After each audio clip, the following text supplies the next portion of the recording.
దేవుని పరిశుద్ధ వాక్యంలో నుండి కొలస్సీ పత్రిక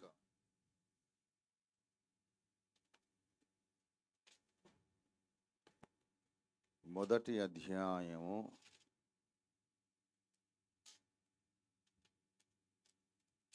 28వ వచనం చదువుకుందాం.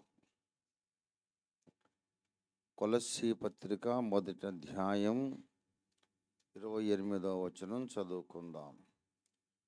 ప్రతి మనుష్యుని క్రీస్తునందు సంపూర్ణునిగా చేసి ఆయన ఎదుట నిలవబెట్టవలెనని సమస్త విధములైన జ్ఞానముతో మేము ప్రతి మనుష్యునికి బుద్ధి చెప్పుచు ప్రతి మనుష్యునికి బోధించుచు ఆయనను ప్రకటించుచున్నాము.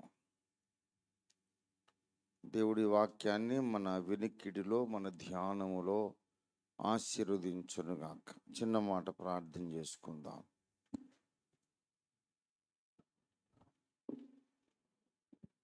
హల్లెలూయా. స్తోత్రమునైనా ప్రేమ కలిగిన మా మహాపరిశుద్ధ తండ్రి, మిక్కిలి గొప్ప ప్రభువా, అనంతుడా, ఆది మధ్యాంతరహితుడా, నీకు స్తోత్రాలు. ఈ దినమున మరొక ఆదివారాన్ని, మరొక పునరుద్ధాన దినాన్ని మా జీవితాల్లో ప్రసాదించి మమ్మల్ని అందరినీ కూడా ఈ భూమి మీద సజీవులుగా మీరు నిలవబెట్టి మీ సన్నిధికి మమ్మల్ని అందరినీ సమకూర్చినందుకు, సమావేశపరిచినందుకు నీకు వందనములు, స్తోత్రములు, స్తుతి, కృతజ్ఞత, ఆరాధన సమర్పిస్తున్నాము తండ్రి. ప్రభువా, ఒక వారమంతా మా మీద క్షేమంగా దాటిపోజేశారు. ఒక నూతన వారారంభములో ప్రవేశపెట్టారు. నీకు స్తోత్రం ప్రభువా. నీ వాక్యాన్ని పంపించి మేమందరము యోగ్యమైన రీతిలో నీ యొక్క భోజన సంస్కారం, ప్రభురాత్రి భోజన సంస్కారంలో నీ శరీరములో మీ రక్తంలో పాలు పొందినట్లుగా మాకు సహాయము చేయమని, నీ వాక్యము చేత మాకందరికీ ఉదక స్నానం అనుగ్రహించమని యేసు పరిశుద్ధ నామంలో స్తుతించి ప్రార్థిస్తున్నాం తండ్రి. ఆమేన్. ప్రభునందు నాకు అత్యంత ప్రియులారా, రక్షణ పొందిన మనము మనలో జరుగుతున్నటువంటి రక్షణ కార్యమును అర్థం చేసుకోకపోతే మనలో రక్షణానందం ఉండదు. మళ్ళీ చెప్తున్నాను ఈ స్టేట్మెంట్. రక్షణ పొందిన మనం మనలో దేవుడు చేస్తున్న రక్షణ కార్యాన్ని అర్థము చేసుకోకపోతే ఏముండదని చెప్పాను? రక్షణానందము ఉండదు. చాలామందికి రక్షణ ఉంది కానీ రక్షణ ఆనందం లేదు. రక్షణ ఉన్న వాళ్ళందరికీ రక్షణానందం ఉంటుందని గ్యారంటీ ఏమీ లేదు. చాలామంది రక్షణ పొందుతారు కానీ రక్షణలో ఆనందించలేరు. 51వ కీర్తన 12వ వచనంలో ఈ మాట దావీదు భక్తుడు ప్రస్తావిస్తాడు.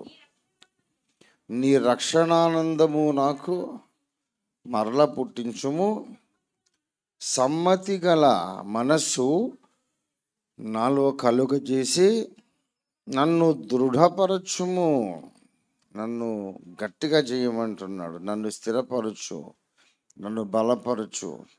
సమ్మతి గల మనస్సు అంటే అర్థం ఏంటంటే మనస్సులో ఒక నెమ్మది, ఒక నిశ్చింత, ఒక స్థిరత్వం, రక్షణ ఆనందము అనేది ఎప్పుడైతే ఉంటుందో మనకు మనసులో ఒక నెమ్మది అనేది ఉంటుంది. పర్వాలేదు, నేను దేవుని రాజ్యానికే వెళతాను కానీ నరకానికి అయితే వెళ్ళను అనే నిశ్చయత, రక్షణ నిశ్చయత, తర్వాత అంతరంగ సాక్ష్యము, ఇవి ఈ రోజుల్లో చాలా అరుదుగా కనపడతా ఉన్నాయి. చాలామందిలో ఇవి లోపించినట్లు, అసలు లేనట్టుగా కనబడుతూ ఉంది. ప్రభునందు ప్రియులారా, మరి అంతరంగ సాక్ష్యం, the inner witness or testimony. 1 యోహాను పత్రిక 5వ అధ్యాయము 10వ వచనం చూడండి దయచేసి. దేవుని కుమారుని యందు విశ్వాసముంచువాడు తనలోనే ఈ సాక్ష్యము కలిగి ఉన్నాడు. దీన్నే అంతరంగ సాక్ష్యము అని అంటారు, ఇన్నర్ విట్నెస్ ఆర్ టెస్టిమనీ. ప్రభునందు ప్రియులారా, చాలామంది నమ్మారు, బాప్తిస్మం పొందారు, కానీ మాకేమీ స్పెషల్గా ఫీలింగ్ రావడం లేదు, మాకేమీ కొంచెం వేరే మనుషుల కంటే కొంచెం ఎక్కువ మేమేదో మా హోదా మారినట్టు ఫీలింగ్ ఏమీ లేదు, మేము అందరిలాగానే ఉన్నాం కదా అనుకునే వాళ్ళు చాలామంది ఉన్నారు.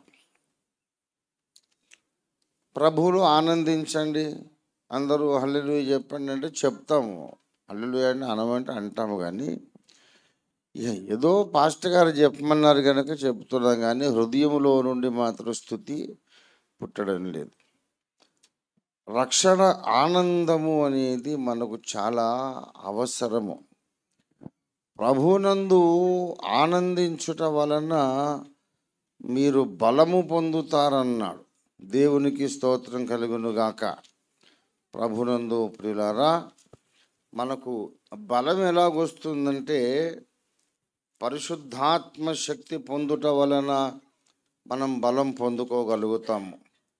ప్రభునందు ప్రియులారా, పరిశుద్ధాత్మ పొందుట వలన శక్తి పొందుతాం, కానీ పరిశుద్ధాత్మ పొంది కూడా ప్రభువులో ఆనందించకపోతే మనకు బలం ఉండదు.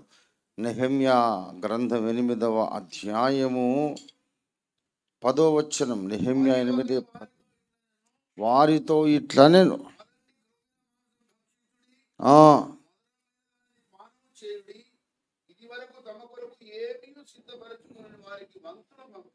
వంతులు పంపించుడి, ఈ దినము మన ప్రభువునకు ప్రతిష్ఠితమాయను, మీరు దుఃఖపడకుడి, యెహోవా యందు ఆనందించుట వలన మీరు బలమొందుదురు. దేవునికి స్తోత్రం కలుగును గాక. హల్లెలూయా. ప్రభునందు ప్రియులారా, ప్రభువులో మనం ఆనందంగా ఉండాలని ఆయన కోరుతున్నాడు. ఆనందంగా మనం ఆయనలో ఆనందంగా ఉంటే ఆయన మన దగ్గరకు వస్తాడట.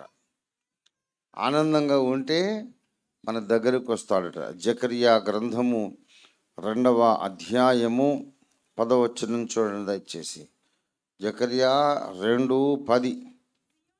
సియోను వాసులారా, సియోను నివాసులారా, నేను వచ్చి మీ మధ్యను నివాసముందును, సంతోషముగా ఉండి పాటలు పాడుడి. అది కొన్ని ఆంగ్ల తర్జుమాలలో ఇలాగ రాయబడింది, నేను వచ్చి మీ మధ్య నివాసం ఉండునట్లు మీరు సంతోషముగా ఉండి పాటలు పాడండి.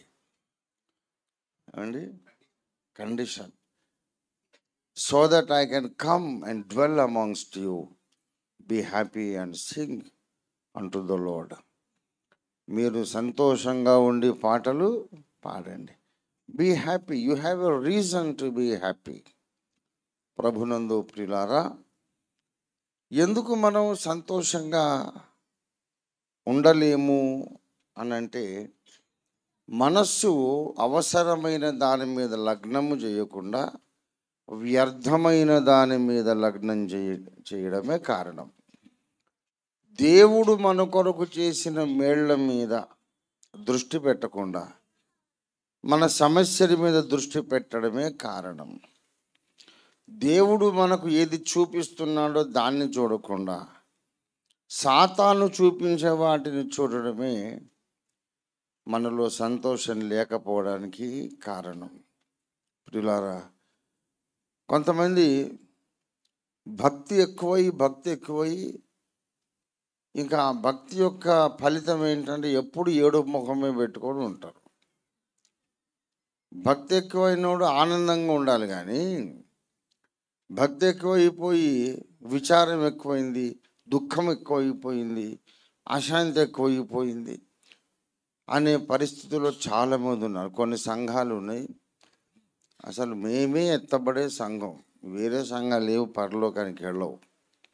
ఇక్కడ బాప్తిస్మ పొందితేనే, మా సంఘంలో ప్రభువుని నమ్మితేనే మీరు పరలోకానికి వస్తారు. వేరే సంఘాలు ఏవి కూడా పరలోకానికి రావు. అంటే పరలోక ద్వారము యేసయ్య కాదు, మా సంఘమే పరలోక ద్వారం అనే పద్ధతిలో చాలా సంఘాలు ఉన్నాయి. వాళ్ళు చాలా స్ట్రిక్ట్గా ఉంటారు, చాలా డిసిప్లిన్డ్గా ఉంటారు, చాలా సంతోషం. కానీ వాళ్ళ ముఖాలు చూస్తే మాత్రం ఆనందం ఉండదు అండి. ఎప్పుడైతే మనలో ఆనందం ఉంటుందో అప్పుడు మనల్ని బట్టి అనేకులు రక్షణ పొందగలుగుతారు. దేవునికి స్తోత్రం కలుగును గాక. హల్లెలూయా. 40వ కీర్తన చూడండి దయచేసి. రెండవ నాశనకరమైన గుంటలో నుండి, జిగటగల దొంగ ఊబిలో నుండి ఆయన నన్ను పైకెత్తెను. నా పాదములు బండ మీద నిలిపి నా అడుగులు స్థిరపరచెను. తనకు స్తోత్ర రూపమగు కృతగీతమును మన దేవుడు నా నోట ఉంచెను. అనేకులు దానిని చూచి భయభక్తులు కలిగి, అనేకులు దేనిని చూచి భయభక్తులు కలిగి ఉంటారు? అనేకులు దేనిని చూచి యెహోవా యందు నమ్మిక ఉంచుతారు అంటే, దేవుడు నా నోట స్తోత్ర రూపమగు కొత్త గీతాన్ని ఉంచాడు. ఒకప్పుడు నేను దొంగ ఊబిలో పడిపోయిన వాడిని, బయటికి రావడానికి అవకాశం లేదు. ఊబిలో పడినవాడు పైకి రావడానికి ఎంత గిలగిల కొట్టుకుంటే అంత లోపలికి వెళ్ళిపోతాడు. అయితే దేవుడు నన్ను అలాంటి పరిస్థితిలో నుండి పైకి లేవనెత్తాడు, బండ మీద నా అడుగులు స్థిరపరిచాడు. అప్పుడు నా నోట్లోకి ఏమొచ్చేసింది? స్తోత్ర రూపమగు కృత గీతం వచ్చేసింది. నా నోట స్తుతి పాట పాడడం చూసి అనేకులు యెహోవా యందు నమ్మిక ఉంచెదరు. దేవునికి స్తోత్రం కలుగును గాక. హల్లెలూయా. రక్షణానందము మనం తప్పకుండా విధిగా కలిగి ఉండాలి. రక్షణానందము లేనోడు సువార్త చెబితే ఎవడు నమ్మడు. నేను కొంతమందిని చూశాను, సువార్తికులు, యేసు ప్రభువు నమ్ముకో, నీకు హృదయంలో శాంతి ఉంటుంది, హృదయంలో సమాధానం ఉంటుందని సువార్త చెప్తారు ప్రియులారా. కానీ వినేవాళ్ళు ఏమంటారంటే, శాంతి నాకు వచ్చేది ఏముంది సార్, నీకే శాంతి లేనట్టు కనబడుతుంది, నీకే సంతోషం లేదు, ఏదో కొంపంతా మునిగిపోయినట్టు, మనం ఉన్నదంతా ఊడ్చుకుపోయి దివాళా తీసినట్టుగా చాలా విచారంగా కనబడుతున్నావు. నువ్వు విచారంగా ఉండి రక్షణానందాన్ని గురించి మాట్లాడితే ఎట్లా సార్? ఆనందం నీకే లేదు. యేసు ప్రభువు నమ్మితే నీకు సంతోషం ఉంటుంది, సమాధానం. వీడికే లేదు సంతోషం, సమాధానం. ఒకడు దగ్గుకుంటానే దగ్గుమంది ఇచ్చాడట. ఇది ఏంటిదంటే, ఇది తినండి, ఇది తీసుకోండి సార్, ఓహో అని ఇస్తూ, ఏంటంటే ఇది తీసుకుంటే దగ్గు తక్కువ అవుతుంది సార్ అని ఇచ్చేటప్పుడే వాడే దగ్గుతున్నాడు. నీకే తగ్గలేదు దగ్గు, నాకేం తగ్గుతుంది సార్ అని వాడన్నాడు తీసుకునేవాడు. కనుక ప్రజలు దేవుడిని నమ్మాలి, యేసుని అంగీకరించాలంటే ముందు మనలో ఆనందం ఉండాలి, మనలో శాంతి వాళ్ళు కనిపెట్టాలి. దేవునికి స్తోత్రం కలుగును గాక. మనలో శాంతి సమాధానం ఉండటం వాళ్ళు గుర్తించాలి, రికగ్నైజ్ చేయాలి. వీళ్ళు ఎక్స్ట్రాడినరీ పీపుల్ అండి, వీళ్ళ సంగతే వేరు. అందరిలాగా వీళ్ళు కాదు. వాళ్ళలో ఏదో ఒక పరలోక సంబంధమైన ఆనందం, ఈ లోకానికి అతీతమైన ఆనందం, శాంతి వాళ్ళలో ఉన్నది అని లోకులు గమనించాలి. లోకులు గమనించాలని అన్నాను కాబట్టి ఇక వాళ్ళు ఎదురుపడ్డప్పుడల్లా మనం నవ్వు రాకపోయినాయి అనుకుంటాం. తిరిగితే పిచ్చోడు ఏమో అనుకుంటారు వాళ్ళు. పిచ్చోళ్ళు అట్లనే నవ్వుతారు. అవసరం ఉన్నా లేకున్నా అందరినీ చూసి హీ అని నవ్వుతాడు. నవ్వుకుంటేనే రాజేసి కొడతాడు వాడు. కొట్టిన తర్వాత కూడా నవ్వుతాడు. కృత్రిమముగా ఆర్టిఫిషియల్గా నవ్వడం కాదు, నీలో సహజమైనటువంటి శాంతి సమాధానం ఉండడం లోకము గమనించాలి. అయితే సాతాను చాలా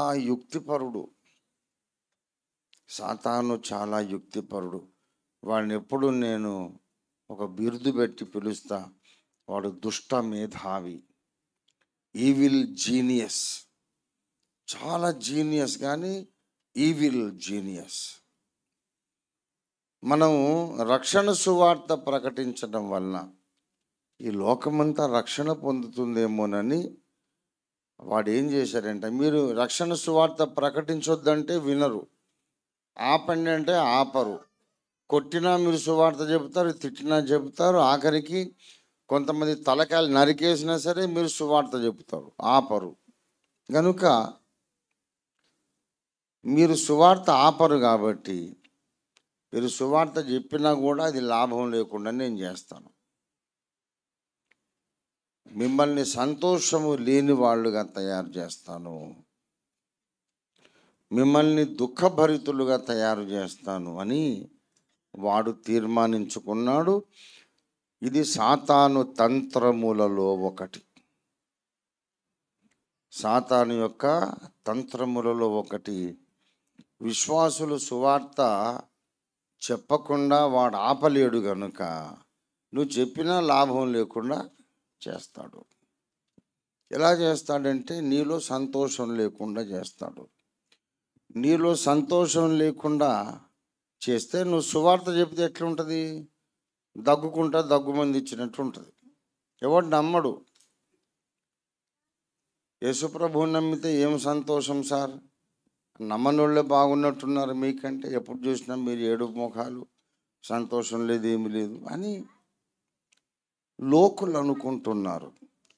ఇలా సంతోషము లేని వాళ్ళుగా తయారు చేయడానికి వాడు ఉపయోగించే అస్త్రము ఏమిటంటే అతిభక్తి. భక్తి మంచిదే, కానీ ఇందులో కూడా అతి అనేది మంచిది కాదు. తేనె మంచిది కానీ ఎక్కువ తాగొద్దు. తేనె మంచిదని చెప్పేసి 2-3 సేర్లు ఒకటేసారి తాగినాం అనుకో, నువ్వు బేహోష్ అయి పడిపోతావు, నీకు తెలుసో లేదు. మూర్చపోయి నీకు 48 గంటలు మెలుకోరాదు. మళ్ళీ తేనెను కనుగొంటివా అని అధికముగా త్రాగకమన్నాడు. మంచి సంగతులే ఎక్కువ చేసినప్పుడు చెడుగా మారిపోతాయి, సమస్యగా మారిపోతాయి. వాడు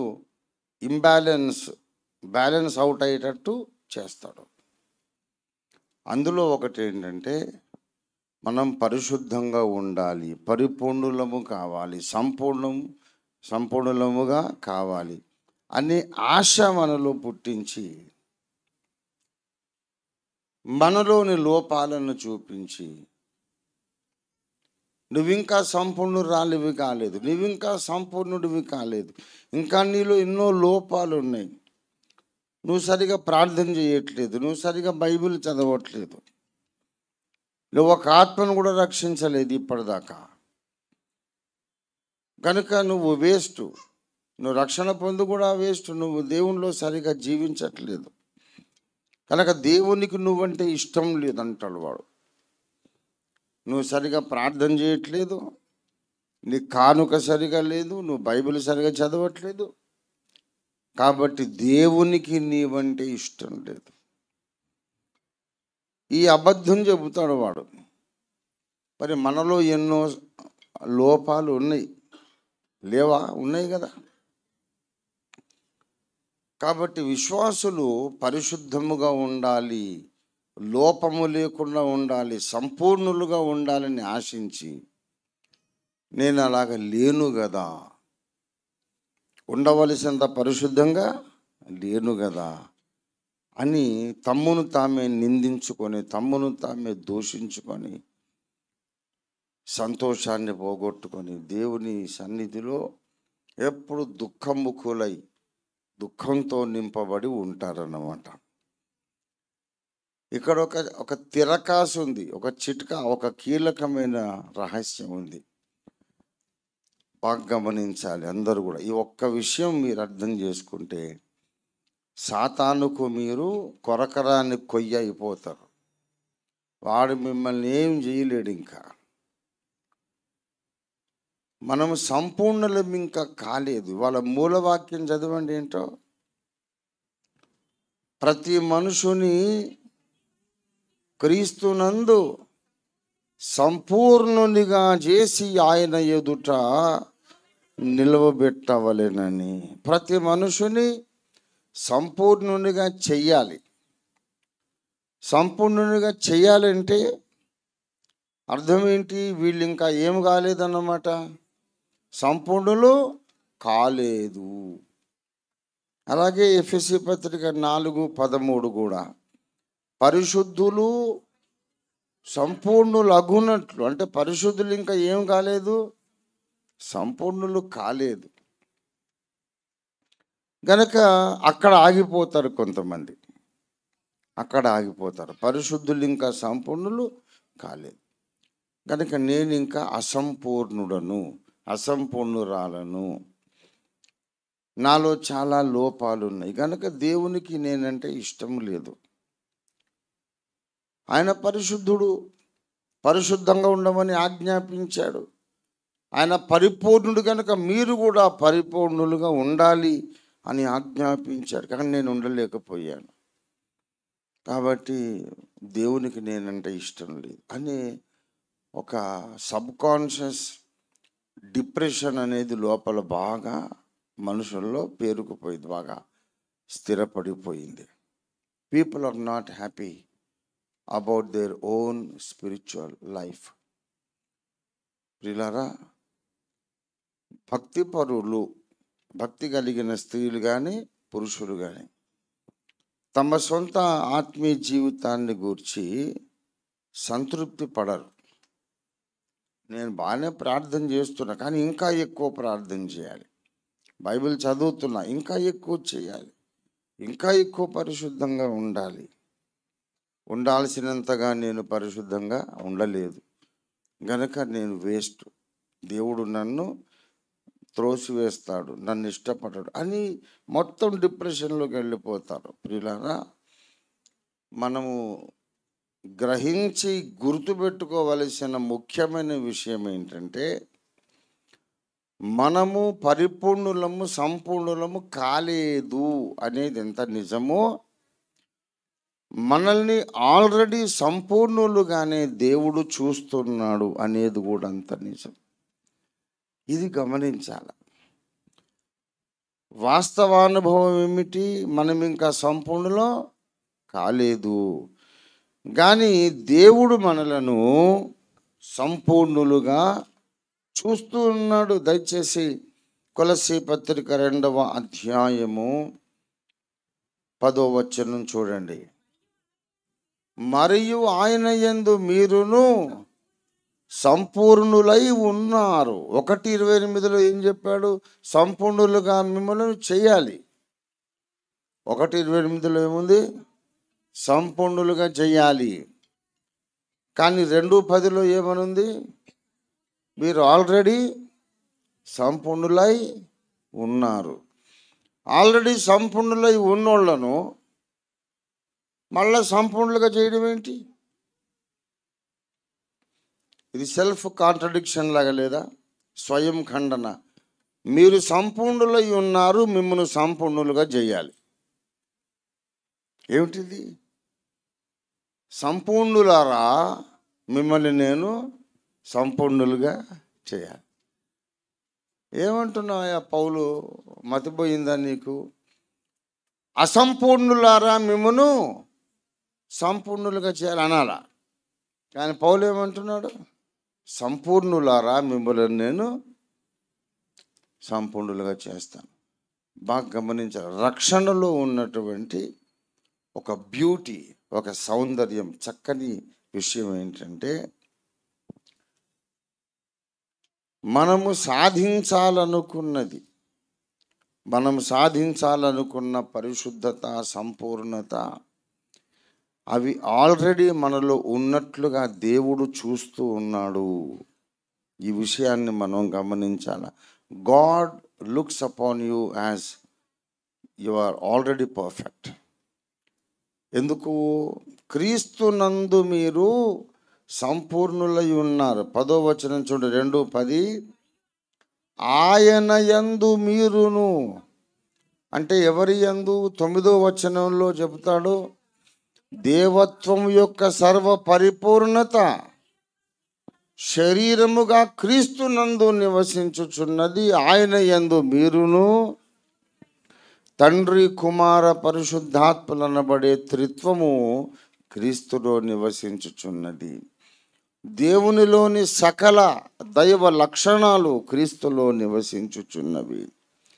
దేవుని ప్రేమ, దేవుని జాలి, సహనము, కనికరము, న్యాయమైన కోపము అన్నీ క్రీస్తులో నివసించుచున్నవి. The fullness of God, all the emotions of God, దేవుని భావోద్రేకాలు, ఆయన ప్రేమ, జాలి, కోపం అన్నీ యేసులోనే నివసిస్తూ ఉన్నాయి. Even God feels complete in Jesus Christ. క్రీస్తునందు దేవుడు కూడా తాను సంపూర్ణుడనని ఆయన అనుభవిస్తాడు. ఎందుకు తెలుసా? క్రీస్తులోనే ఆయన పాపిని కరుణించగలిగాడు, పాపమును దండించగలిగాడు. పాపమును శిక్షించాడు, శిక్షిస్తూనే పాపిని కరుణించగలిగాడు. ఎందుకంటే శిక్ష యేసు మీదకి వెళ్ళిపోయింది. యేసు ప్రభువే లేకపోతే దేవుడు ఏదో ఒకటే చేస్తాడు. పాపులను దండించటమైనా చేస్తాడు, లేకుంటే పాపులను క్షమించి పాపానికి శిక్ష లేకుండా చేస్తాడు. పాపానికి శిక్ష లేకపోతే దేవుడు మంచి పరిపాలకుడు కాడు. Is not an efficient ruler, inefficient ruler అన్నమాట. గనక పాపానికి శిక్ష విధించాల్సిందే. అదే సమయంలో పాపులను కరుణించాల్సిందే. ఎందుకంటే వాళ్ళు తమకు తెలియకుండానే పాపులై ఉన్నారు, పుట్టుకతోనే పాపులై ఉన్నారు. గర్భంలో పిండాలుగా ఉన్నప్పుడే వాళ్ళ లోపలికి పాప నియమం వచ్చేసింది. పుట్టడంతోనే వాడికి పాపమని రోగం పెట్టుకొని పుట్టాడు. ముందే స్వభావము కలుషితమైపోయి వాడు పుట్టాడు. కాబట్టి కలుషితమైన స్వభావంతో పుట్టాడు కనుక కొన్ని అబద్ధాలు ఆడాడు, చెడ్డ పనులు చేశాడు. కానీ పాపానికి పూర్తిగా వీడే బాధ్యుడు కాదు, ఆదాము హవ్వలు బాధ్యులు. ఎవడో చేసిన పాపానికి వీడు కూడా దోషి అయ్యాడు. కనుక కరుణించాలి, పాపమునైతే శిక్షించాలి. ఈ రెండు ఎట్లా చేయగలడు దేవుడు? క్రీస్తునందు మాత్రమే చేయగలడు. Only in Christ.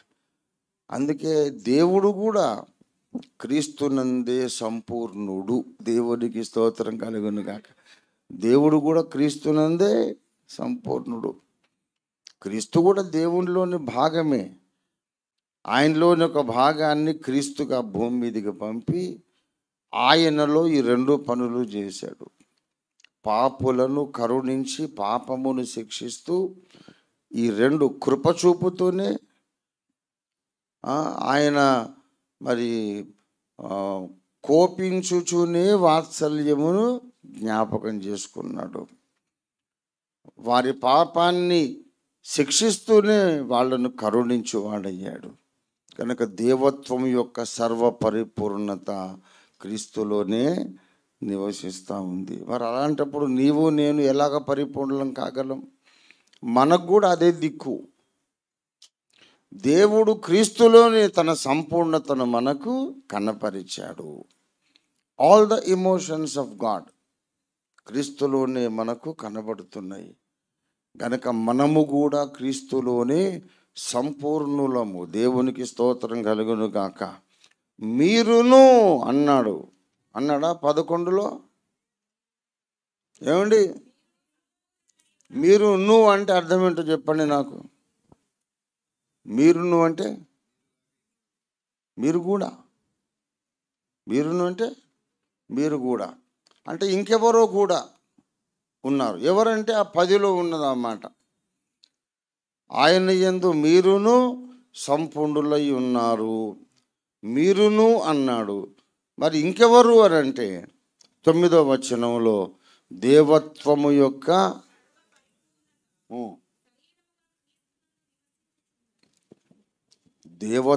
యొక్క సర్వ పరిపూర్ణత క్రీస్తులో నివసించుచున్నది మీరు కూడా.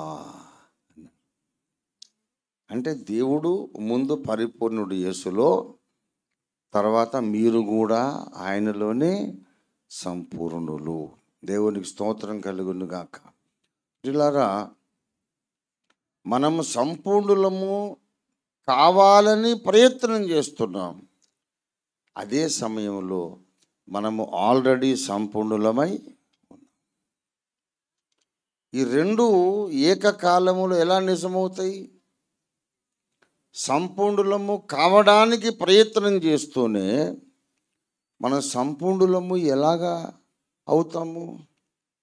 మనం గమనించాలి. అందరూ గమనించండి. ఒక్క మాట గమనిస్తే మీ జీవితమే ఒక ఉన్నతమైన లెవెల్లోకి వెళ్ళిపోతుంది. గురి అనేది ఒకటి మనకుంది. గురి వైపు సాగి వెళుతూ ఉన్నాం. మన గురి ఎవరు చెప్పండి? యేసు ప్రభువే మన గురి. ఆయన దగ్గరికి వెళ్ళాలి, ఆయనలాగా మారాలి, ఆయన వలె మనం పరిశుద్ధులం సంపూర్ణులం కావాలి అని ప్రయాసపడుతూ ఉన్నాం. ప్రియులారా, ప్రయాసపడుతూ కొంత సాధించాం. మనకు 100 మార్క్స్కి రావాలా, కానీ ఒక 3 మార్కులు వచ్చినాయి అనుకో, 3, 4, 5 వచ్చినాయి అనుకో, అయితే కూడా దేవుడు ఏమంటాడంటే, నీకు 3 మార్కులు వచ్చినాయి, 30 కాదు, 100కు 3 మార్కులు వచ్చినాయి, 100 మెట్లు ఎక్కాలి, వీడు 3 మెట్లు ఎక్కాడు. అయితే కూడా దేవుడు ఏమంటాడంటే, వీడు సంపూర్ణుడే. ఎందుకంటే కనీసం మెట్లు ఎక్కుదామనే ప్రయత్నంలో ఉన్నాడు కదా.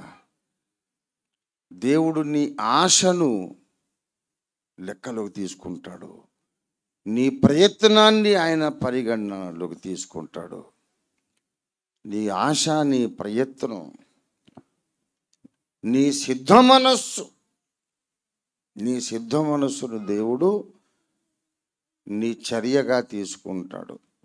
దేవుని తీర్పును మనం అర్థం చేసుకోవాలి. నేను మిమ్మల్ని ఒక ప్రశ్న అడుగుతాను. మీకు అందరికీ తెలిసిన విషయమే, సండే స్కూల్ పిల్లలు కూడా చెప్తారు. మోరియా కొండ మీద అబ్రహాము ఇస్సాకును బలిగా అర్పించాడా? జరిగిందా బలి? జరగలేదు కదా. కానీ యాకోబు భక్తుడు, హెబ్రీ పత్రిక రచయిత ఇద్దరు రాస్తారు ఏంటంటే, అబ్రహాము ఇస్సాకును బలిగా అర్పించినప్పుడు అంటాడు. దయచేసి హెబ్రీ పత్రిక 11:17,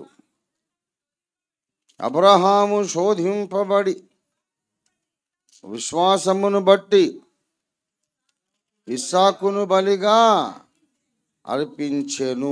దేవుడు అబద్ధం చెప్తాడండి? ఏమండి, దేవుడు అబద్ధం చెప్తాడా? మరి అబ్రహాం ఇస్సాకును బలిగా అర్పించాడా? అర్పిద్దామని కత్తి పట్టుకున్నాడు అంతే. ఆకాశము నుండి దేవుడు మాట్లాడి, అబ్రహామా, ఆ చిన్నవాడిని ఏమీ చెయ్యకు అని ఆపాడు. బలి అనేది జరగనే లేదు, కానీ దేవుడు ఏమంటున్నాడు? అబ్రహాము ఇస్సాకును బలిగా అర్పించెను. యాకోబు పత్రిక 2వ అధ్యాయము 21వ వచనం. మన పితరుడైన అబ్రహాము తన కుమారుడైన ఇస్సాకును బలిపీఠం మీద ఏం చేసినప్పుడు? అర్పించినప్పుడు. అంటే ఎక్కడ అర్పించాడండి? దేవుడే అడ్డుకున్నాడు, దేవుడే ఆపేశాడు బలి. కానీ దేవుని వాక్యం ఏం చెబుతుందంటే అబ్రహాము ఇస్సాకును బలి అర్పించేశాడు. ఎందుకు అలాగా? అబద్ధం చెబుతాడు దేవుడు? అబద్ధం చెప్పడు. కానీ దేవుడు తీర్పు తీర్చే విధానం ఏమిటో మనకి ఇక్కడ తెలియపరుస్తున్నాడు. అబ్రహాము మనస్సులోకి దేవుడు చూశాడు. అబ్రహాము మనస్సులో 100%గా తీర్మానం జరిగిపోయింది. నా కుమారుణ్ణి నేను నరుకుతాను, దహన బలి అర్పిస్తాను, అర్పించి బూడిద చేస్తాను. చేసిన తర్వాత బూడిద దగ్గర కూర్చొని ప్రార్థన చేస్తా, ప్రభువా, ఇస్సాకు వల్లనైనదే నీ సంతానం అనబడునన్నావు, ఇస్సాకుతో నిబంధన స్థిరపరుస్తానన్నావు, సారా వల్ల కలిగినటువంటి సంతానమే వాగ్దాన సంతానం అన్నావు. మరి ఇప్పుడు వాడు బూడిదైపోయాడు, నువ్వు చేయమన్నావు. ఎలా చేస్తావో నాకు తెలియదు, ఈ బూడిదలో నుంచి నా కొడుకు నాకు మళ్ళా ఇవ్వు అని అడుగుతా, దేవుడు ఇస్తాడు అని అబ్రహాము నమ్మకం. ఎందుకంటే అబ్రహాము దేవుణ్ణి ఎలా నమ్మాడో చెబుతాడు పౌలు. లేని వాటిని ఉన్నట్టు పిలుచువాడు, మృతులను సజీవులుగా చేయవాడు. నా కొడుకు చచ్చిపోయి బూడిదైపోయినా సరే మళ్ళా వాణ్ణి సజీవునిగా చేసి దేవుడు నాకు ఇవ్వగలడు అని నమ్మాడు. మోరియా కొండపైకి వెళ్ళడం ఖాయం, ఇస్సాకును చంపేసి దహన బలి చేయడం ఖాయం, మళ్ళీ ఇస్సాకును తీసుకొని కిందికి రావడం ఖాయం. అది అట్లెట్లు వస్తూ ఉంటే దేవుడు ఉన్నాడండి అక్కడ.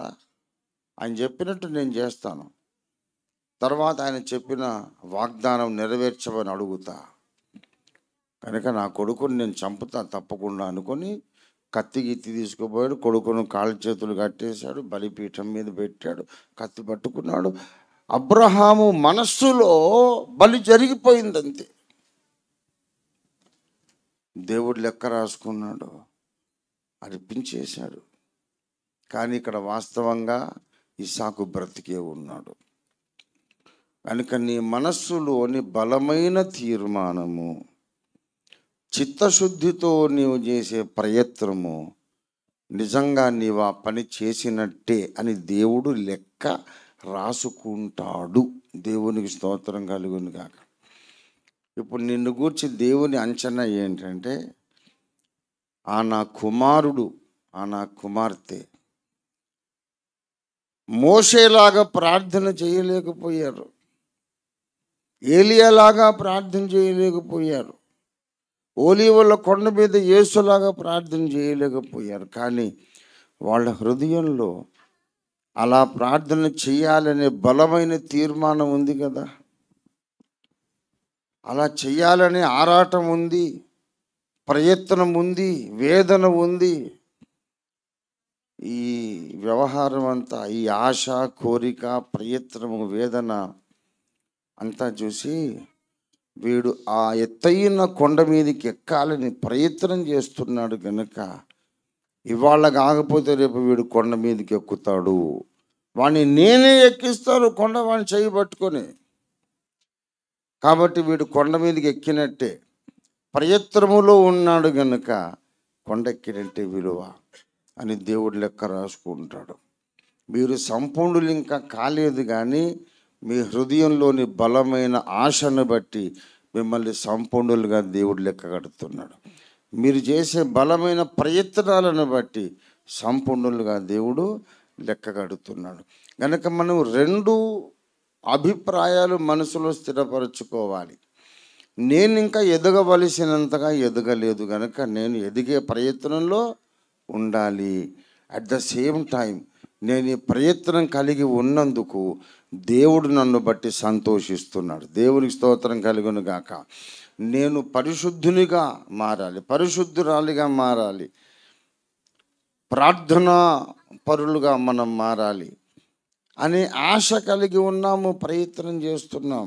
దేవుడు ఏమనుకుంటాడంటే ఇంత ఆరాటము, ఇంత తపన, ఇంత దాహము, ఆత్మీయ తృష్ణ, ఇంత ప్రయత్నం, ఇంత కన్నీరు వీళ్ళలో ఉన్నదంటే ఈరోజు కాకపోతే రేపు తప్పకుండా వీళ్ళను సీనాయి కొండ నేను ఎక్కిస్తాను, రూపాంతర కొండ నేనే ఎక్కిస్తాను, ఆశగల వారి ప్రాణము నేను తృప్తిపరుస్తానని చెప్పాను కదా. కానీ ఆశ లేని వాళ్ళ సంగతి వేరు. ఆశ లేదు, ప్రయత్నం లేదు, ఏదో నమ్మాను, బాప్టిజం పొందాను, గుడికి వచ్చాను, పోయాను, మతంలో దిగాను అంతే. అలాంటి వాళ్ళు చాలామంది ఉన్నారు. నీలో ఆ ఆశ ఆరాటము లేకపోతే నీ లెక్క వేరు. నువ్వు వేరే బ్యాచ్లో ఉంటావు, వేరే లిస్ట్లో ఉంటావు. నువ్వు పరిపూర్ణులుగా దేవుడు ఎవరిని చూస్తున్నాడంటే క్రీస్తును పోలి నేను ఉండాలి, క్రీస్తు పోలికలో చెక్కబడాలని బలమైన కోరిక, ఏకాంత ప్రార్థనలో బలమైనటువంటి విజ్ఞాపన. దేవా నన్ను మార్చు, నన్ను ఇంకా పరిశుద్ధపరచు అనే కన్నీటి ప్రార్థన నీలో ఉంటే నువ్వు యేసు పోలికలోకి వచ్చిన వాళ్ళ లిస్టులో నీ పేరు రాస్తాడు. దేవునికి స్తోత్రం కలుగును గాక. ఏ లెక్క ప్రకారం అంటే అబ్రహాము ఇస్సాకును బలిగా అర్పించిన లెక్క ప్రకారం బలమైన కోరిక నీకుంటే, ప్రయత్నము నీకుంటే నువ్వు ఆల్రెడీ సీనాయి కొండ ఎక్కినట్టు దేవుడు లెక్క రాసుకుంటాడు. దేవుడు నీకు తీర్చినటువంటి ఈ దయగల తీర్పును బట్టి సంతోషించడమే రక్షణానందము. దేవునికి స్తోత్రం కలుగును గాక. హల్లెలూయా. దేవుడు ఈ దయగల తీర్పు తీర్చి నిన్ను భక్తుల గుంపులో చేర్చినందుకు నువ్వు ఆనందించాలి. God is happy about you. అరే ఎట్లా హ్యాపీ అండి, నేను సరిగా ప్రార్థన చేయలేకపోతున్నా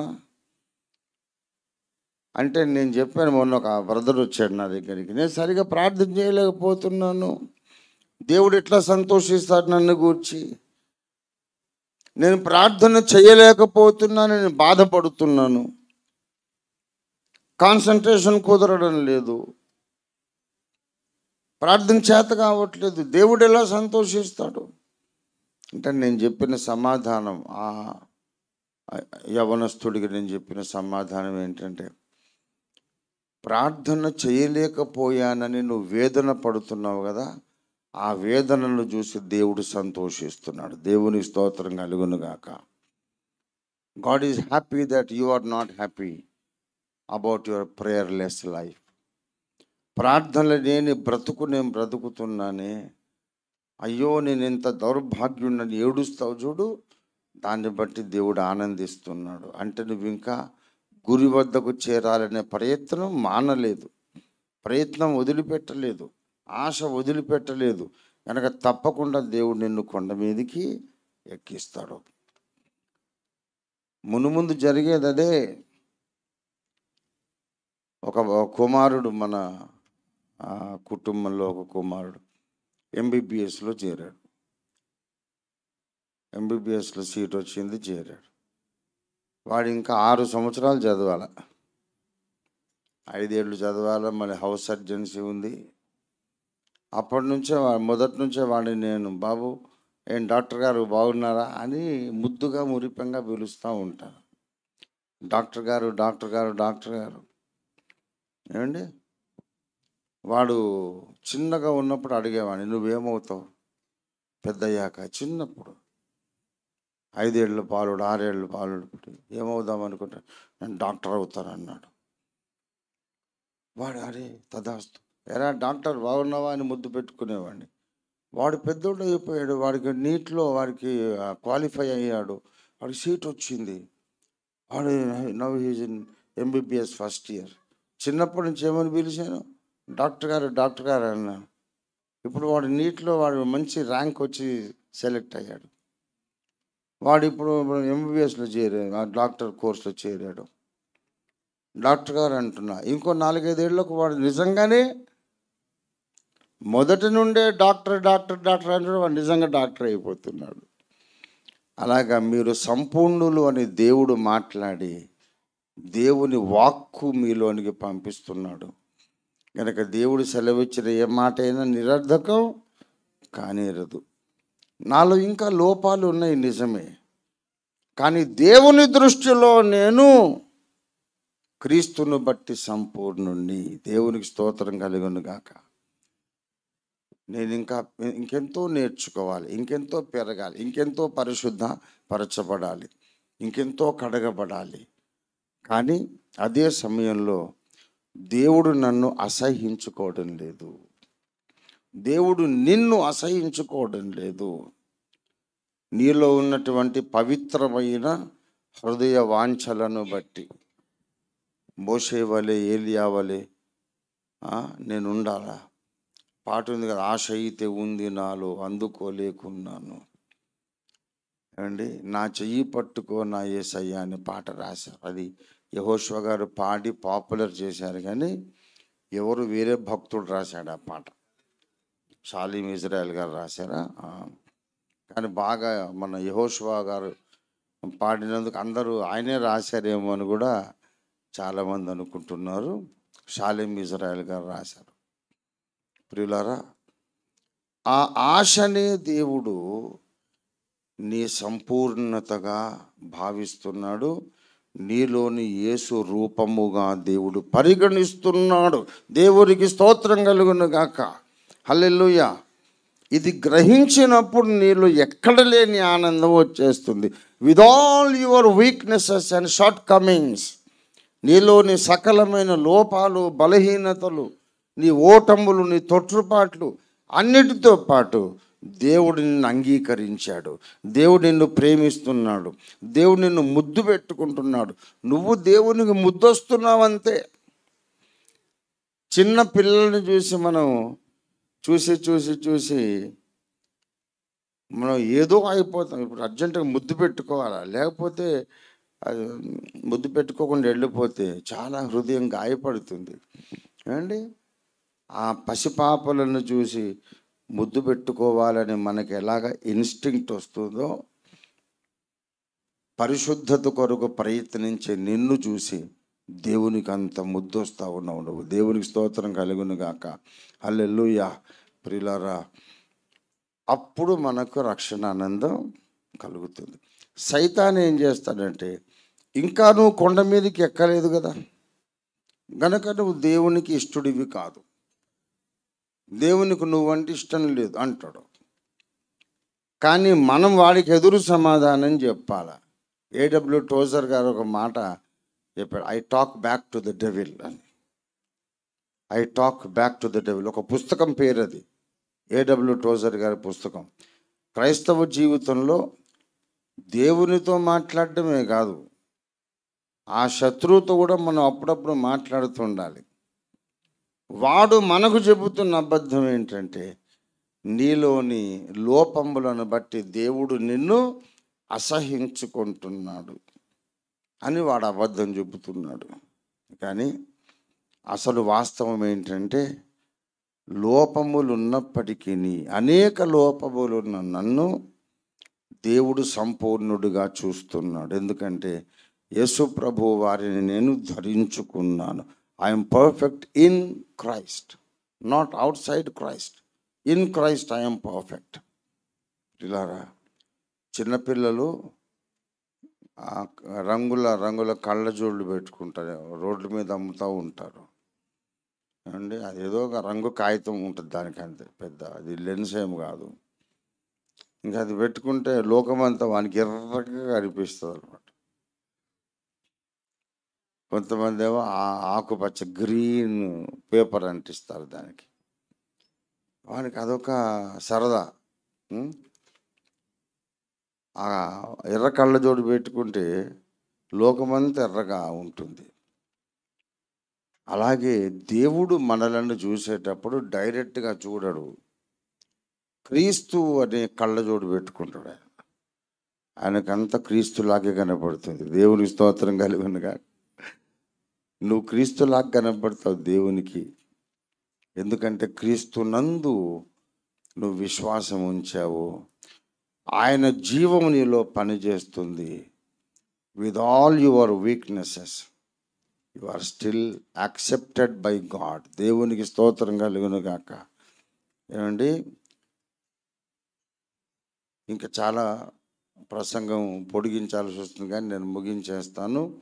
యేసు ప్రభు వారు ప్రకటించింది ఏమిటంటే, మన దేవుని హితవత్సరము. మన దేవుని హితవత్సరం. దేవునికి స్తోత్రం కలుగును గాక. యెషయా గ్రంథం 61వ అధ్యాయములోకి రండి దయచేసి.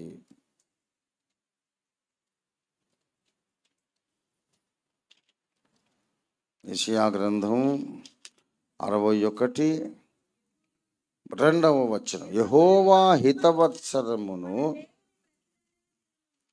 అక్కడ హితవత్సరమును ప్రకటించుటకు అన్నాడు.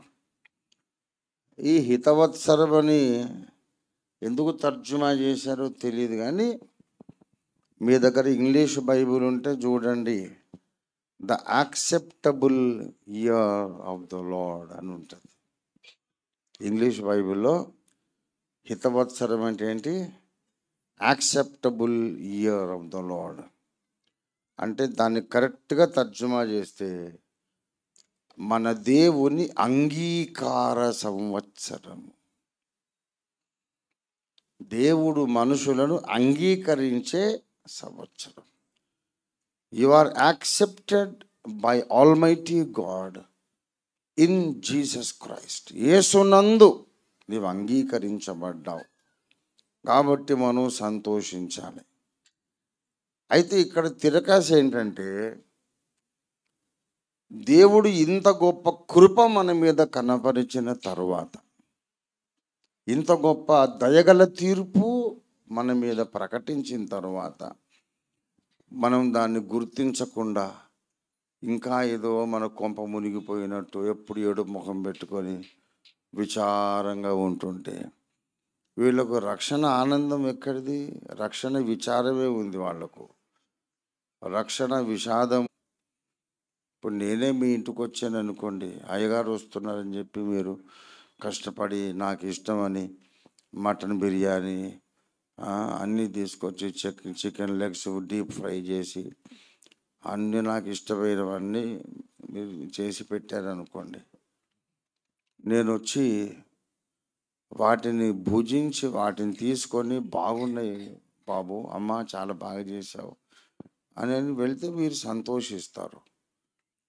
అంతేగాని మీరు నా కొరకు 20 రకాల డిషెస్ అన్నీ చేస్తే నేను వచ్చి ఒక్క మెతుకు ముట్టుకొని ఏంటి ఇలాగ ఉంది, ఏం బాగలేదు అని చెప్పి లేచి వెళ్ళిపోయాను అనుకోండి, మీరు ఎంత హర్ట్ అవుతారు? హర్ట్ కారా? ఏంటంటే అయ్యగారు ఇలా చేశారు, అసలు ఆ డిషెస్ అన్నీ నోట్లో పెట్టుకోకుండానే అనేసాడు ఏంటి? ఇంత కష్టపడ్డాం ఆయన కొరకు, కొన్ని నెలలు మీకు ఆ గాయం ఉండిపోతుంది. మీరు ప్రేమతో నా కొరకు సిద్ధపరిచిన భోజనాన్ని నేను కూడా ప్రేమతో స్వీకరించి చాలా బాగుందని మెచ్చుకుంటే అప్పుడు నుండి ఆనందం వేరు. విశ్వాసులు ఇలాగే దేవుణ్ణి గాయపరుస్తున్నారు అన్నమాట. దేవుడు మన కొరకు అద్భుతమైన రక్షణ సిద్ధపరిచాడు. ఈ రక్షణలో మనం ఎదగవలసిన బాధ్యత ఉంది, ప్రయత్నం చేయాలి. అదే సమయంలో ఒక్కొక్క అడుగు తీసి అడుగు వేస్తున్న కొద్దీ ఫైనల్ మెట్టు మీద నువ్వు డాక్టర్ అవుతావు. కానీ దేవుడు మొదటి మెట్టు నుండి నేను ఏమని పిలుస్తున్నాడు? డాక్టర్ గారు డాక్టర్ గారు అంటున్నాడు. అవుతావు నువ్వు డాక్టర్ తప్పకుండా. దేవునికి స్తోత్రం కలుగును గాక. సంపూర్ణుడా అని పిలుస్తున్నాడు.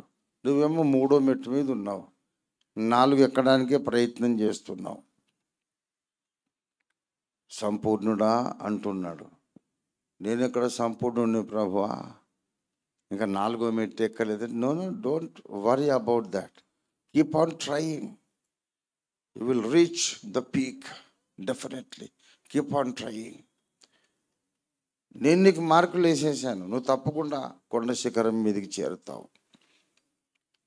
అప్పుడు నువ్వు ఎప్పుడైతే సంతోషిస్తావో నేను వచ్చి మీ మధ్య నివాసం ఉంటాను. యెహోవా యందు ఆనందించుట వలన మీకు పైమెట్టెక్కే బలం వస్తుంది. దేవునికి స్తోత్రం కలుగును గాక. కనుక ప్రియులారా, మనం ఈ రెండు వచనాలను కూడా ఏకకాలంలో నమ్మాలి, ఏకకాలంలో వాటిని ప్రశంసించాలి. నేను సంపూర్ణుని ఇంకా కాలేదు, కావలసిన అవసరం ఉంది కనుక నేను ప్రయత్నం చేస్తాను. అదే సమయంలో ఇంకో వచనం ఏంటి?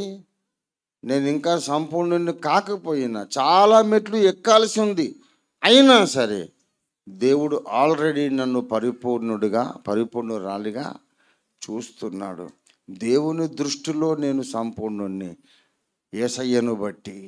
గనుక మనమందరం ప్రభువులో ఆనందించాలి. అట్లు ఆనందించే సంఘము సువార్త చెబితే ప్రజలు వింటారు, నమ్ముతారు. నీవు ఆనందంగా ఉండి సువార్త కరపత్రం ఇవ్వు. అరే ఇతనిలో ఏదో ఆనందం కనపడుతుంది, అది నాకు కావాలనుకుంటాడు వాడు. నువ్వు ఏడుస్తూ సువార్త కరపత్రం ఇచ్చి ఇది తీసుకొని నమ్మండి మీకు చాలా సంతోషం ఉంటుంది అని ఏడుస్తూ ఉన్నావు అనుకో, నీకే సంతోషం లేదు, నాకు నువ్వు సంతోషాన్ని గురించి చెప్పడం ఏంట్రా బడుద్దాయి అనుకుంటాడు వాడు. కనుక విశ్వాసులు ఈ రెండు పనులు చేయాలి. నిరంతరము పైమెట్టు మీదకి ఎక్కడానికి ప్రయత్నిస్తూ దేవుని దృష్టిలో నువ్వు ఆల్రెడీ కొండ మీద ఉన్నావు అనేది గుర్తు చేసుకొని, ప్రభువా నీకు వందనాలు, నీ దయగల తీర్పును బట్టి నీకు వందనాలని ప్రభువులో మనం ఆనందించాలి. కానీ ఒక్కటే మాట చెప్పి ముగిస్తాను. ఇంత చేసి ఈ ప్రసంగం అంతా నీకు పనికి రాకుండా పోతుంది. ఎప్పుడు తెలుసా? నువ్వు ప్రయత్నించకుండా ఉంటే, నీలో ఆశ అనేది చచ్చిపోతే, ఇక దేవుడు నిన్ను సంపూర్ణురాలిగా చూడడు.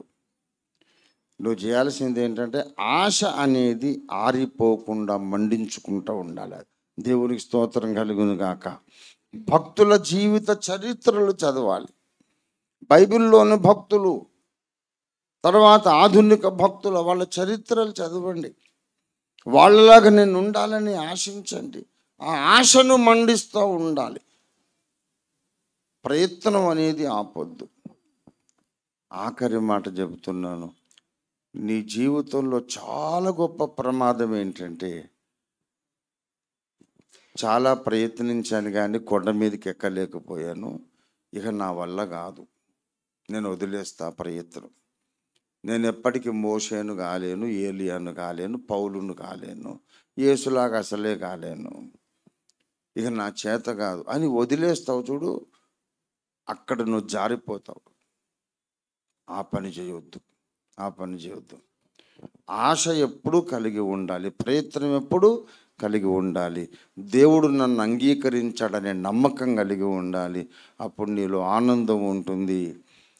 కనుక ఆశ వదిలేయడమే గొప్ప పాపము. ఇది ఈ ప్రసంగ సారాంశం. ఇవాళ ఈ ప్రసంగ సారాంశం ఏంటంటే, పరిపూర్ణులం కావాలని మెట్టు ఎక్కడానికి నీ ప్రయత్నాన్ని నువ్వు మానడం, ఆశ వదిలేయడం, ప్రయత్నం మానడం అన్ని పాపాల కంటే గొప్ప పాపం. ఇంకా నిన్ను దేవుడు మార్చలేడు, నీ సంపూర్ణుడిగా చేయలేడు. ఆశ ఉండాలి, ప్రయత్నం ఉండాలి, ప్రార్థన ఉండాలి. నువ్వు ఎక్కలేకపోయినా పర్వాలేదు, ఎక్కినట్టుగా దేవుడు పరిగణిస్తాడు. దేవుడి వాక్యాన్ని మన వినికిడిలో ఆశీర్వదించునుగాక. రండి మనం ప్రార్థన చేసుకుందాం. ప్రియులారా, ప్రార్థన చేసుకుందాం. మనము ఆశ కలిగి ఉన్నామా? ప్రయత్నము చేస్తూ ఉన్నామా? లేకపోతే ప్రయత్నం వదిలేసామా? ఇంకా లాభం లేదనుకొని ప్రయత్నం వదిలేస్తే నీ జీవితంలో అది పెద్ద డిజాస్టర్, అదే పెద్ద ప్రమాదం. Don't worry about your weaknesses. ఒప్పుకొని విడిచిపెట్టడం నేర్చుకో. మారు మనస్సు అనుదినం పొందటం నేర్చుకో. మారు మనస్సు అనేది ప్రతి దినం మనం పొందాలి, ప్రతి గంట పొందాలి. హల్లెలూయా, హల్లెలూయా, హల్లెలూయా. నీలోని బలహీనతలను బట్టి నువ్వు దుఃఖపడడం మంచిది, మారు మనసు పొందడం మంచిది. ఆ తప్పును విడిచిపెట్టి మళ్ళీ చేయకుండా ఉంటానని తీర్మానించుకోవడం మంచిది. వెంటనే దేవుని క్షమాపణ మీద నువ్వు నమ్మకం ఉంచాలి. ఆయన క్షమించటానికి సిద్ధమైన మనస్సు గలవాడని నమ్మకం ఉంచాలి. వెంటనే కోలుకోవాలి. బ్రతుకంతా ఒకే తప్పిదాన్ని బట్టి చింతించటం తెలివైన క్రైస్తవ జీవితం కాదు. నీలో ఉండే ప్రయత్నము దేవుడు గౌరవిస్తున్నాడు. ఆశ కలిగి ఉన్నావా? ఆశ వదిలేసావా? ప్రయత్నం చేస్తున్నావా? అసలు ప్రయత్నమే మానేసావా? ప్రయత్నమే మానేసి నా వల్ల కాదు, ఇంకా నేను పరిశుద్ధుణ్ణి పరిశుద్ధురాల్ని కాలేను అని ప్రయత్నం వదిలేసి ఉంటే నువ్వు చాలా గొప్ప తప్పు చేస్తున్నావు. That's a very big mistake and blunder in your spiritual life. Never give up. Never give up. Keep on trying. Keep on struggling. The Lord is with you and He will help you. ప్రభువా నీకు స్తోత్రాలు, స్తోత్రాలు, స్తోత్రాలు.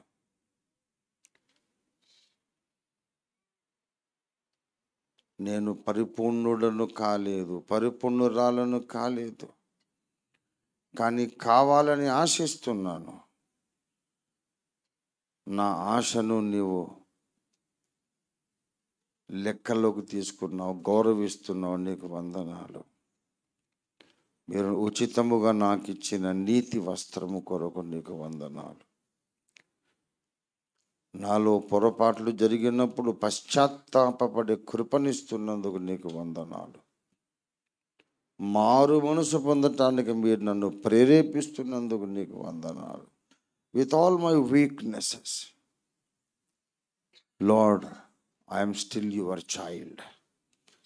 నా సకల బలహీనతలతో నేను నీ కొడుకునయ్యా, నేను నీ కూతుర్ని. నువ్వు నన్ను సొంత కొడుకు కూతురులాగా ప్రేమిస్తున్నావు. Thank you Lord for this joy of salvation. ఈ రక్షణ ఆనందము కొరకు నీకు వందనాలు. రక్షణలో ఆనందించమని చెప్పినందుకు నీకు వందనాలు. నాలో ఉన్న లోపాల విషయంలో నేను పశ్చాత్తాపపడి మారు మనసు పొందినప్పుడు నువ్వు నన్ను క్షమించడానికి సిద్ధంగా ఉన్నందుకు నీకు వందనాలు. మళ్ళీ నన్ను పైమెట్టు ఎక్కించడానికి మీరు ఇష్టపడుతున్నందుకు నీకు వందనాలు. ప్రభువును అలాగున స్తుతిస్తూ విన్న వాక్యపు కాంతిలో, దేవుని ముఖ కాంతిలో గత వారము మనం నడిచి వచ్చిన జీవిత యాత్రను ఒకసారి జ్ఞాపకం చేసుకుందాం. పరిశుద్ధత, సంపూర్ణత కొరకు పోయిన వారం అంతా మనం ప్రయత్నం చేశామా? ప్రయత్నం వదిలేసి కూర్చున్నామా? ఇంకా ఎన్ని విషయాల్లో మనం దేవుని దుఃఖపరిచాము? దేవుడిలో ఆనందించడం మానేసి ఎన్నిసార్లు గొణిగాము, సణిగాము, దేవుని మీద నేరాలు మోపాము. మన దోషాలు మనం ఒప్పుకుందాం ప్రియులారా. మరికొద్దిసేపట్లో మనం ప్రభు యొక్క శరీరాన్ని తినబోతున్నాం. ప్రభు రక్తాన్ని, యేసయ్య రక్తాన్ని త్రాగబోతున్నాం. యోగ్యముగా మనము ప్రభు బలలో పాలు పొందాలి. మనము ఏదైనా దేవుణ్ణి దుఃఖపరిచినట్లు, గడిచిన వారములో దేవునికి విరోధంగా మనం మాట్లాడినట్లు, ఆలోచించినట్లు జ్ఞాపకానికి వస్తే వెంటనే మన దోషాలు ఒప్పుకుందాం. ప్రభా, నా పాపాలు క్షమించు, నీ శిలువ రక్తంతో నన్ను కడుగు, నన్ను శుద్ధీకరించమని అడగండి. ఇది మన పాపములు మనం ఒప్పుకొనవలసిన సమయం. ఇది పాప ఒప్పుకోలు సమయం, మన మారు మనసు పొందే సమయం, యేసు రక్తంలో మనల్ని మనం కడుక్కొని స్నానం చేసుకునే సమయం. మన జీవిత వస్త్రాలు యేసు రక్తంలో, గొర్రెపిల్ల రక్తంలో ఉతుక్కొని తెలుపు చేసుకునే సమయం. అలాగూ దేవుని క్షమాపణ పొంది ఒక పై మెట్టు మీదికి మనం ఎక్కే సమయం ఇది. ప్రతి వారికి తమ తమ దోషాలను ఒప్పుకోవడానికి సమయం ఇస్తున్నాను. ప్రతి మనుషుడు తను తాను పరీక్షించుకునవలెను. ఇది స్వపరీక్ష సమయం. ప్రతి వారికి స్వపరీక్ష సమయం ఇస్తూ నేను కూడా నన్ను నేను పరీక్షించుకోవడానికి ఉపక్రమిస్తూ మరి కాసేపు ఇక నేను మాట్లాడను. ప్రియులారా, సమయాన్ని దయచేసి సద్వినియోగం చేసుకోండి.